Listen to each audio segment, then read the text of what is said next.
Hey everyone, it's Rachich and here is my new Sanctum runner build. But it's not only for Sanctum, let me explain. This is Hexblast of Contradiction attribute Stacker Inquisitor, and don't worry, it's not too expensive and difficult. This build starts working with just 10 divines and it's very simple to understand after this video. My version costs around 30 divines, but if you want more damage and survivability, you will need more attributes, which means the items will be more expensive, right? With this build you can comfortably run level 83 Sanctums with any relics, farm T17 maps, maven invitations and other bosses, So it's like all-rounder build. In my setup I currently have very low cold resistance because I mainly run Sanctum and don't need it, but however if I want to farm maps or bosses I simply swap my silver flask for a bismuth flask and replace a few rare jewels on the passive skill tree for resistances. So I respec into this build from my shockwave totem because Hexblast kill guards in the Sanctum faster and is more convenient. And I can farm maps in T17 right now as well. And I farm around 12 divines per hour with this build without any issues. And let me explain where our damage comes from and the defense system in this build. And before diving into the detailed build explanation, I want to take a short break to talk about some very useful software from my sponsor. With Awesome you can control your PC using your phone from anywhere and anytime. This app allows you to play pathofexile, and in the new Settlers of Kalguur league you can manage your city while lying in bed,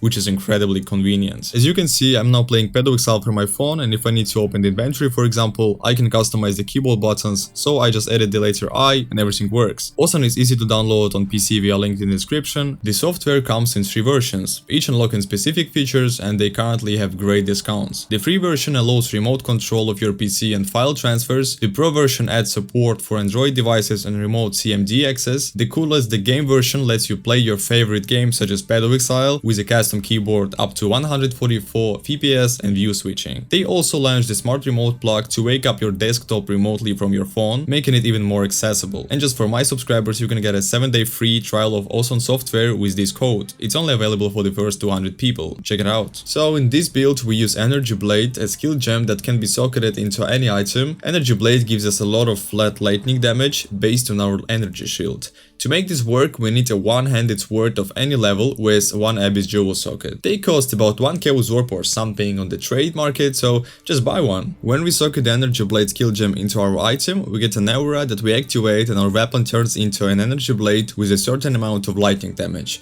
The more energy shield, the more damage. In the Ascendancy we have Instruments of Virtue, which converts the damage of our main weapon into spell damage. And also we take Righteous Providence, which gives us critical strike chance per point of strength and intelligence, whichever is lower. So 2 other Ascendancy passive just give us elemental damage and okay, now let's talk about the items, attributes and how to increase them. The weapon, as I mentioned earlier, is an Energy Blade with 1 Abyss socket, in which we socket the jewel with maximum life, attributes and resistances. The shield is red with globe for crit chance, spell damage and a lot of energy shield. The helmet is a corrupted Malachi Simula, with the socketed skill gems get a 90% cost and reservation multiplier modifier. This helmet gives us a 20% chance to deal double damage with spells and blood magic. Passive node that removes all mana and skills reserve and cost life instead of mana. The body armor is Ivory Tower, which gives tons of energy shields and our damage and defense depend on it.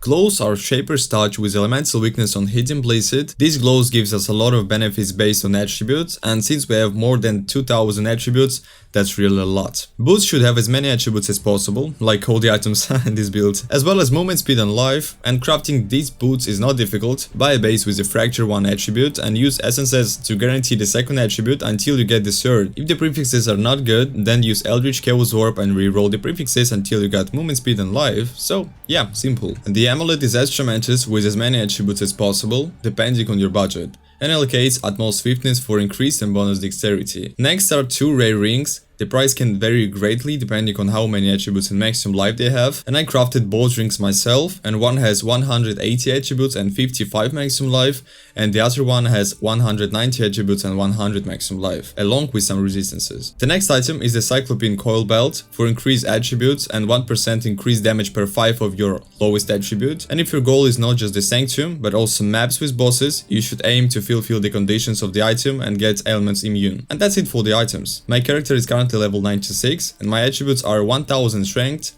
680 dexterity and almost 1000 intelligence, which is more than enough. I have 3 flasks in this build because we need 3 slots due to the traitor passive node, which gives 4 flask charges per empty slot every 5 seconds.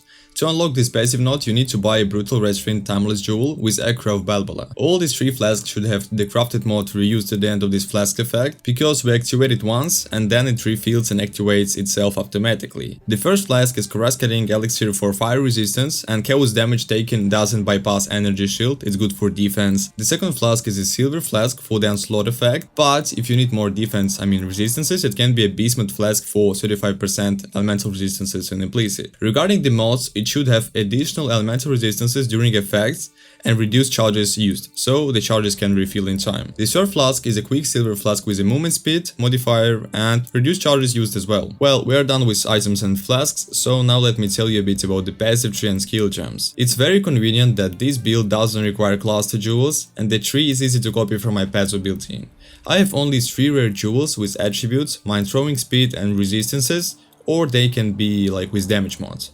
Additionally, there is the Timeless Jewel I mentioned earlier, and if you want even more damage, you can buy a Watcher's Eye with increased damage while on Consecrated Ground while affected by Zealotry, and another mod while affected by Zealotry. So, additionally on the passive tree, I have taken all the major points with attributes, and that's all for the passive tree, right? Quite simple and straightforward. Now a bit about the skill gems. In the weapon slot, I have Wrath Aura with Eternal Blessing support for more lightning damage. In the helmet, I have Vitality for life regen, but in these builds we have Energy Shield recovery, not life, because almost all our health is reserved and the rest we use as mana. So Zealotry for more spell crit chance and damage, Discipline for more energy shields, and all these 3 auras are linked with Enlighten level 3 for less reservation. In the shield, I have Frost Blink and Punishment with Blasphemy support, which turns the curse into an aura, so we don't need to cast it manually. Now about the main gems in the body armor. We use Hexblast of Contradiction with Spellblade for spell damage based on our weapons damage, Charged Mind for Mind's crit chance, power and frenzy charges, High Impact Mind for more damage and a chance to deal double damage with mines, Mind Field to throw 5 mines at once, which is convenient for killing guards and bosses in Sanctum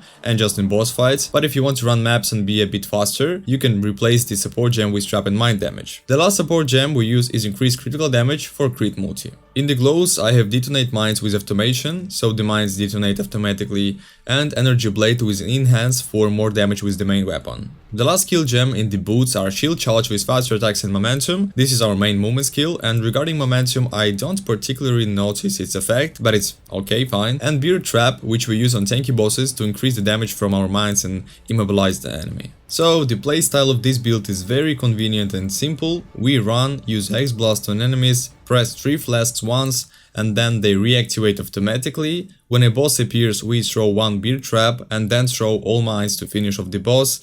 And that's it. Regarding what you need to improve this build, it's also very simple. As many attributes as possible, maximum life, elemental resistances, energy shield, and mine throwing speed, and you'll be fine. Actually, I really like this build and I hope you do too. Don't forget to subscribe to the channel, my Twitch, leave comments and give likes. It helps speed up the release of future videos. And thanks for watching, it was Rachel as always. See you friends, bye.